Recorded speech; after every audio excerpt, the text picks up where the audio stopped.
Istilah terorisme, makna ini bila diartikan adalah serangan terkoordinasi yang bertujuan membangkitkan perasaan teror terhadap sekelompok masyarakat. Istilah ini mencuat di Provinsi Aceh setelah ditangkapnya sejumlah kelompok bersenjata di kawasan Lamkabe dan Lepung beberapa waktu lalu.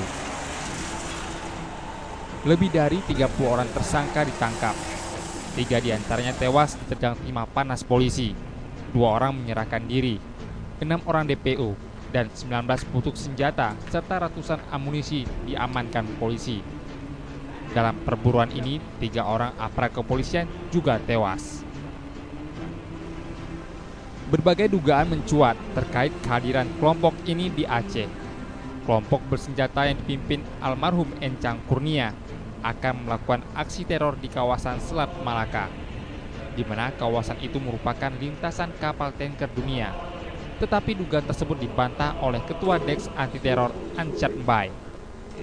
Konser internasional, mengapa mereka begitu cepat merespon, begitu mengetahui ada kelompok teroris melakukan latihan militer di Aceh. Itu bukan isu baru sebetulnya Selat Malaka, itu sejak 2003. Jadi perhatian internasional sangat tinggi terhadap Selat Malaka, karena itu jadi target terorisme internasional Al-Qaeda. Jadi Selat Malaka itu primadona sekali, karena kita tahu kan 40% jalur suplai minyak dunia itu lewat situ. Itu yang diperkirakan akan jadi target. Tapi bagi kita itu bukan isu baru, itu isu lama. Dugaan lainnya, kehadiran kelompok radikal bersenjata ini untuk melakukan aksi teror terhadap segala produk Amerika di Aceh, khususnya di kota Banda Aceh. Seperti yang diungkapkan Ketua DPD Front Pembela Islam FPI Aceh, Tengku Yusuf Al-Qardawi berikut ini. Kelompok tidak harus mesti dengan cara kekerasan.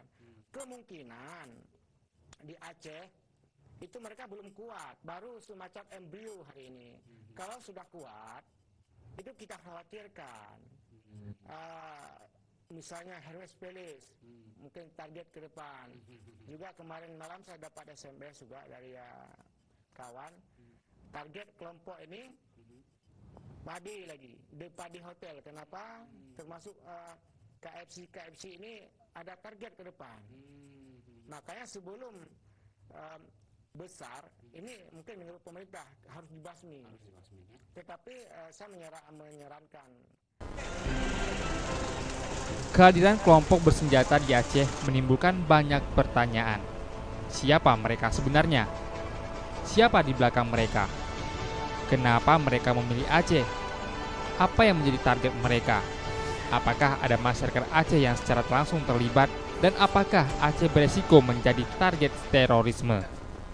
Target kelompok ini mereka menjadikan Aceh sebagai wilayah latihan, dan kemudian mereka menjadikan beberapa target di Selat Malaka, dan juga berdasarkan pembicaraan tahun 2006-2007 ya, itu mereka akan menyerang beberapa tempat orang asing.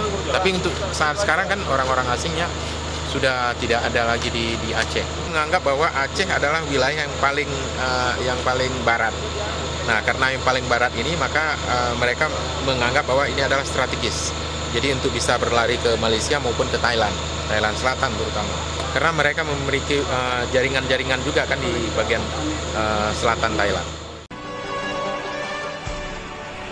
Banyak kalangan menduga mencuatnya isu terorisme ini juga dikaitkan dengan kasus Senturi, di mana isu teroris di Aceh mulai mencuat setelah terdengarnya ketuk palu DPR dari kasus Senturi, dan juga dikaitkan dengan rencana kunjungan Presiden Amerika Serikat Hussein Barack Obama ke Indonesia pada Maret ini.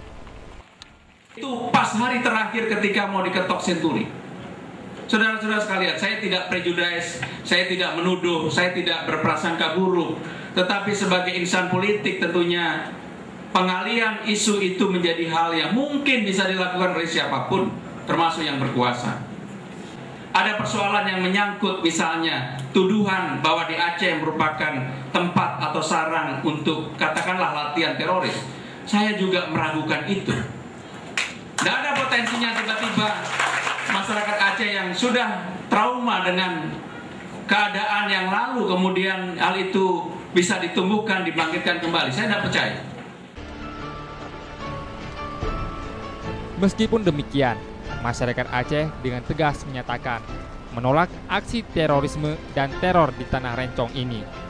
Dan sejauh operasi Walet Rencong 2 oleh Polda Aceh, belum didapati aksi teror di wilayah Aceh. Media turut berperan dalam menciptakan baik buruknya situasi Aceh. Pasca pemberitaan media nasional, seakan-akan terorisme dan aksi teror tumbuh subur di Aceh. Seperti judul berita pada salah satu TV swasta nasional berlogo angka 1, Mapolsek Lepung diserang teroris. Media massa terutama yang dari luar Aceh yang mungkin kurang paham Aceh, kalau menulis jadi konfirmasinya harus lebih rinci dan menggunakan bahasa nomenklatur juga harus bagus. Jangan teroris Aceh terus, kata-katanya selalu begitu tiap hari.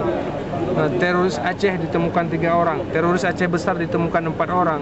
Ngapain itu? Itu merusak image Aceh dan kita merasa terganggu dengan itu. Di Aceh ini dayah dan pesantren saja itu mendidik perdamaian dan tidak setuju. Maka di Aceh tidak dikenal bunuh diri dari dulu. Dalam melawan Belanda saja tidak ada yang bunuh diri di Aceh ini. Pengumpulan data diperlukan seorang wartawan dalam menyampaikan berita, dan hal tersebut mutlak dilakukan sehingga tidak menimbulkan efek negatif atau kesalahan yang berdampak pada masyarakat banyak. Untuk kesekian kalinya, Aceh bebas dari segala aksi teror dan paham terorisme. Hanya ada kelompok bersenjata yang menggunakan Aceh sebagai tempat latihan dari kelompok tersebut.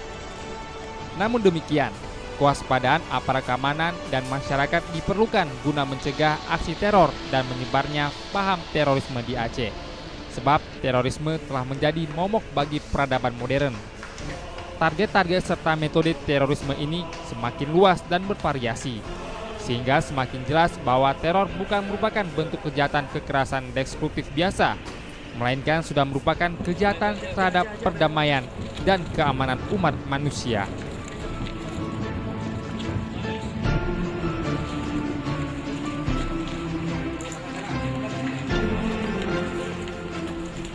Tim Liputan Aceh TV.